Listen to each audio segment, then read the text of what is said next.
Games are full of moments that just aren't supposed to be there, but sometimes it just looks that way. Hi folks, it's Falcon, and today on gameranx, 10 moments that looked like glitches but aren't. Number 10, when Scarecrow crashes the game from Batman Arkham Asylum. This is an iconic one. In Batman Arkham Asylum, you have to deal with Scarecrow 3 times. Each time he hits you with his fear toxin, and each time something different happens. Usually, it's what you'd expect, like Batman sees his dead parents, or he thinks Commissioner Gordon is dead, or something along those lines. For the last one, though, it's more like Scarecrow hits you, the player, with his fear gas, as the game starts to glitch out before faking a hard reset. It goes on just long enough to make you think something's wrong before you get to the actual meat of the sequence, where you replay the opening section of the game, but Batman has been swapped with the Joker. There's another scene where a QuickTime event pops up when the Joker points a gun at you when he tells you to press the middle button. Of course, that button doesn't actually exist, so you can't do anything, but anyone who played the game a lot of times probably jumped a little here. A lot of games had QTEs when Arkham Asylum came out, and missing them usually meant instant death. I know that the Joker got me here for at least a second, and in hindsight, it's obvious that it's not a glitch, but still, those first few seconds have scared a lot of people into thinking their game was busted. And number 9 is the Psycho Mantis fight from Metal Gear Solid. MGS just loves to throw these little interface tricks in, but they started with the original, the 1998 PlayStation 1 title, Metal Gear Solid. It makes sense that Psycho Mantis would pull something like this. He's the most meta of all the bosses in the game. It starts strange right off the bat, like Mantis makes your controller vibrate, and he mentions some of the games you've got in your memory card, but it only gets stranger from there. The cruelest trick is when he makes the screen turn black for a second with a little Hideo in place of the word video, which would be, a standard TV thing at the time. Now, if you're playing the game now, it's a little bit of trickery that it's not going to fool you or anything, but back when this game came out, it looked almost identical to what a Sony TV would look like when you switched to video mode. Of course, it's obviously just a trick, but the way you beat Psycho Mantis is to unplug your controller from controller port 1 and plug it into port 2, so it seems like anything's possible with this guy. He's actually one of the most memorable bosses in the entire series, so these are actually pretty good fake glitches. At number 8 is the sanity effects from Eternal Darkness: Sanity's Requiem. It's a horror game, and like a lot of horror games these days, it has a sanity meter, right? Not abnormal. We've seen this a lot. Usually the sanity meter kind of acts like an alternate health bar and can make your screen shake and get blurry or whatever, but the game does a little bit more with it, and it better. It's got sanity in the name. Instead of just making things darker or wobbly, if your sanity goes down, strange stuff can happen, like making bugs crawl over the screen, which are pretty obviously part of the game, but other stuff looks like legit glitches, even if only for a second. Stuff like making the screen go black for a second, or making the game look like it's reset. Like, they really go nuts in this game. There's a ton of fake glitches going on. Like, it'll fake a controller disconnect. It'll make all the items in your inventory disappear for a few seconds. So, the developers had some fun with the player in this game. The most evil, however, of all of them is when you save your game, sometimes it'll say, "Are you sure you want to delete all your saved games?" And no matter what you do, it'll act like all your saves just got deleted. It is a fake out, of course, but it will freak you out, absolutely. And at number 7, it's the entire ending from Metal Gear Solid 2, which the moment you step into Arsenal Gear, the end game to Metal Gear Solid 2, stuff just starts to get weird. Most of it isn't entirely glitchy per se, it's just extremely strange. So strange that it really does begin to feel like there's something wrong with the game. The area names become weird, with names like Duodenum and The Rectum. Everything looks like you're in a virtual world. Solid Snake just randomly appears and starts making fourth wall breaking references, mentioning that his bandana gives him infinite ammo, just like the bandana item in the first Metal Gear Solid. Then you fight robot ninjas. Lots of them. Of course, if we're talking about Arsenal Gear, we can't not mention Colonel Campbell's famous "I need scissors" 61 speech. During this whole section, Colonel Campbell, who is not actually the real Colonel Campbell, but an AI, he becomes so unhinged and strange. He ends up looking more and more blocky and skeleton-like as things break down. The most glitchy thing here is definitely these parts, though. When it looks like you're getting a game over, normally text would say mission failed, but instead it says fission mailed, and you're actually still able to play the game in the background. and eventually the screen just goes away. Like, a lot of stuff with this ending. You're not really going to be fooled by anything, but you are going to be confused. At number 6, the secret worlds in Axiom Verge. Sometimes when exploring the Metroid-inspired world of Axiom Verge, you'll run into a weird-looking wall. If you break it, or sometimes just run through it, that can work at times, you'll enter a really strange, glitchy area called the Secret World. And if you've ever seen an NES game glitch out, these look very familiar. It's basically terrain that's all jumbled up, there's visual glitches all over, and there's CRTV effects. Like, these areas hide secret weapons and upgrades, and they're randomly generated to really look like a mess. A huge mess. Even the entrances to them are random, so finding these places can be a pain. Looking at it now, they're not really very convincing. The CRT effect was old even when the game came out, but the glitchy visuals are absolutely on point. And they do look very similar to the quote-unquote secret world from the original Metroid, or Minus World from Super Mario. It's not going to fool you, but it's kind of a cool callback to some glitches that are actual glitches in older games.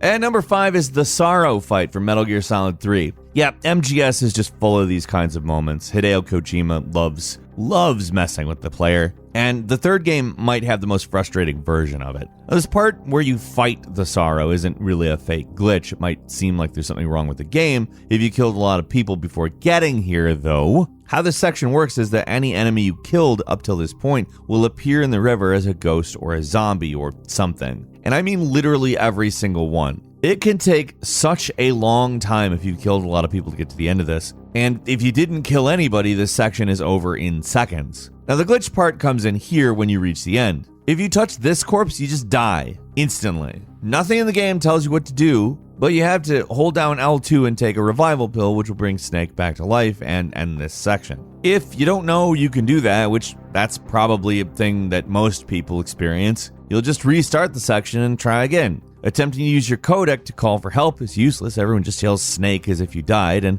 there are no hints. It's less of a fake glitch and more of a random thing keeps happening, what do I do sort of thing. But play through the section enough times without realizing what you're supposed to do, and you will start to question if the game is bugged or something.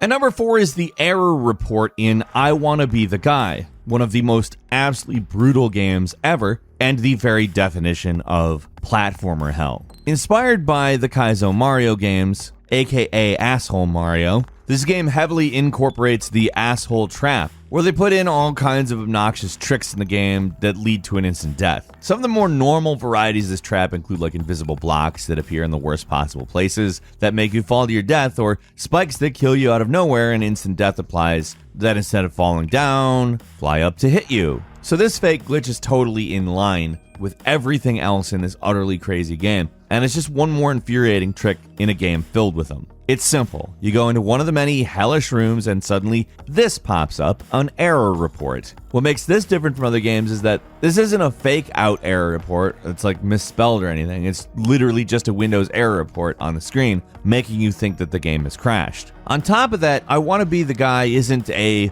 crash-free game. It's totally possible you might have seen this pop up in the game already, but this one is fake. After a few seconds, it falls, crushing your little dude, and pretty much, continues the trend of the rest of the game, where everything falls on you and crushes you in some way. So yeah, you can actually move around when you see this error, and once you realize it's a fake, it's not too difficult to bypass, but it's actually a pretty funny trick if you think about it.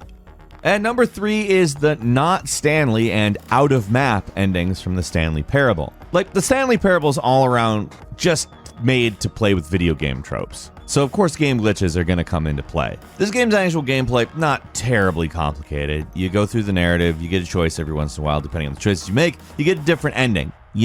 Some choices are more hidden than others, let's say. Like with the not Stanley ending, where you go to a room with a telephone, but instead of answering it like the game wants you to, you unplug it. This leads to an ending where the game becomes increasingly glitchy and crazy. It keeps getting worse and worse until you entirely separate from Stanley, floating in the air like you have clipped outside the world. Another glitch-related ending is the out-of-map ending, where if you position a chair just right, you can actually get out of bounds of the map. This being the game that it is, it actually leads to its own unique ending rather than just being a glitch, which is pretty weird. And number 2 is Reset the Computer Now from X-Men for the Sega Genesis. It's, a truly bizarre glitch in the X-Men game. On the 5th level, there's a part where you just get to a dead end. Game seemingly glitches out while flashing reset the computer at you. If you just sit there, a counting clock will eventually hit 0 and you'll die. What you have to do here is pretty crazy, but also really evil. Like, you have to reset the console. If you reset, the game will continue like normal. But here's the thing, this game didn't have any way to save your progress, so hitting reset meant you'd have to replay the game up to this point again if it didn't work. And yeah, sometimes it didn't work. Apparently you had to lightly hit the reset button on the Sega Genesis for this game to continue. If you held down the button, it would just hard reset like normal and you'd be back to square one, which, And another thing to keep in mind is this game is in 1993, before the internet was a thing that every kid had access to, so a lot of people get to the point of this game and never imagine that actually hitting the reset button would be good. You'd be like walking around going like, is there a computer in this game I'm supposed to restart? Oh, and if you had a Sega Nomad, the portable version of the Genesis, you're just screwed because it didn't have a reset button.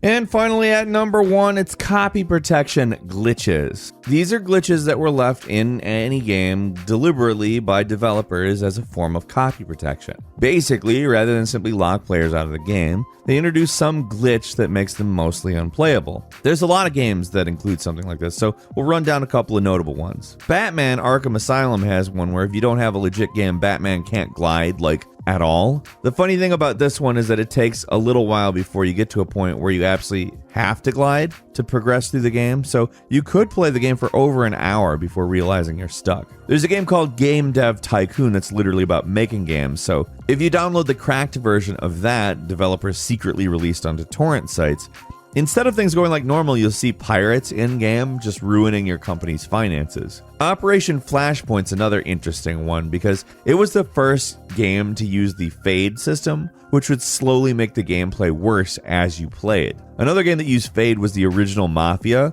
and it would make the game slowly run worse the further you got into it, which is wild. Serious Sam 3 would make it so that all these little scorpion enemies would spawn pretty much right when you started the game. They're incredibly fast, they do tons of damage, and are totally invincible. So the game was basically impossible. Some of the most vicious copy protection glitches appeared in Earthbound for the Super Nintendo. The game saw multiple layers of copy protection outside of the usual warning screens. It would also make a lot more random enemies, which would appear like 2 to 3 times more than usual, and it may be one of the cruelest tricks ever. The developers made it so the game would freeze right at the final boss, and then it would delete all your saves and then reset. These are interesting in that they aren't glitches, but like intentionally frustrating features to make the game worse for pirates, and some developers really went above and beyond to torment any would-be thieves out there. And that's all for today. Do you remember any of these? Leave us a comment. Let us know what you think. If you like this video, click like. If you're not subscribed, now's a great time to do so. We upload brand new videos every day of the week,